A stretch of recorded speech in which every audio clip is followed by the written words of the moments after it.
Bueno, en el marco del 25 de noviembre, Día Internacional y Nacional de la Lucha contra la Violencia hacia las Mujeres, la resistencia feminista y otras organizaciones de mujeres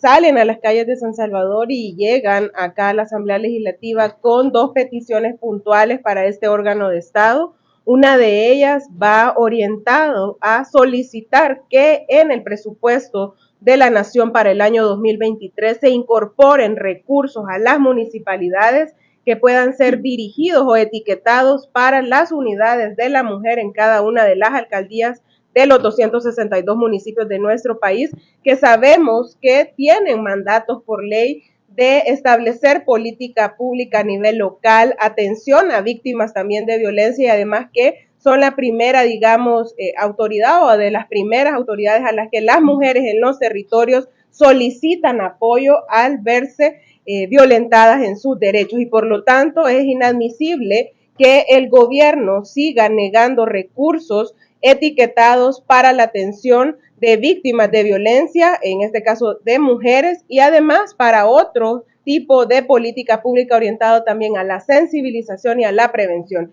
Lo mismo debería ocurrir en torno al presupuesto de manera general en otras instituciones donde en otros años han existido fondos etiquetados, como el caso del Ministerio de Seguridad, la misma Policía Nacional, la Fiscalía General, la Procuraduría, que ahora esas etiquetas han desaparecido y fueron producto de la lucha de las mujeres organizadas. Y por otro lado, también hay una realidad que en el 8º mes de régimen de excepción está presente en las comunidades, está presente en los territorios, y es que en torno a esa medida del gobierno, quienes están cargando con muchas de las consecuencias son las mujeres. ¿Y esto por qué? Porque sabemos que a través de acciones arbitrarias, ilegales, abusos de poder, en muchos casos donde personas inocentes han sido capturadas, hay comunidades donde prácticamente se han llevado a todos los hombres y son las mujeres las que han quedado al frente de sus hogares con la carga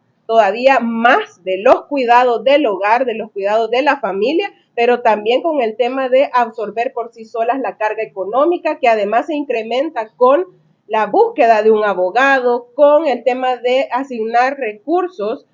a la compra de paquetes, ¿verdad?, para sus familiares, pero también hay una realidad donde hay niños y niñas que han quedado solos en los hogares, porque son las mujeres también las que han sido capturadas en muchos casos de manera injusta y quién vela por los derechos de esos niños, que en algunos casos que se han conocido públicamente han sido acogidos en casas de vecinos, vecinas, familias, porque no tiene el Estado, no ha asumido responsabilidad sobre ellos. Y entonces es contradictorio ante el discurso oficial e incluso también de diputados y diputadas en esta Asamblea Legislativa que dicen que buscan atender la primera infancia, desarrollar diferente política pública o leyes que les ponen nombres bien bonitos, pero no las ejecutan y no hay implementados programas o proyectos que atiendan esa realidad que hoy por hoy golpea mayoritariamente a las mujeres en nuestro país. ¿Qué opinión le merece la quinta fase que ha sido ya anunciada y que se va a implementar, que consiste en la extracción?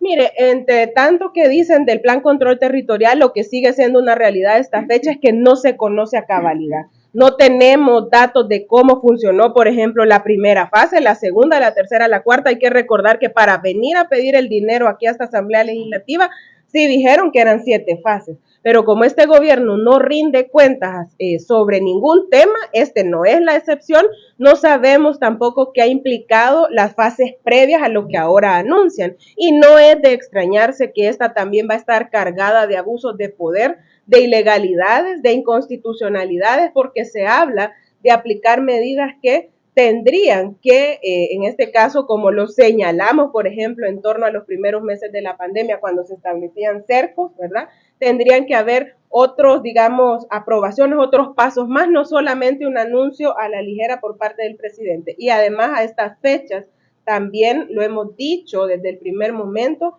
el gobierno entonces es incapaz de perseguir el crimen, de atacar la delincuencia, de combatir la delincuencia en nuestro país, si no es suspendiendo derechos de manera generalizada a toda la población, donde se ven afectadas muchas personas inocentes que nada tienen que ver con el crimen.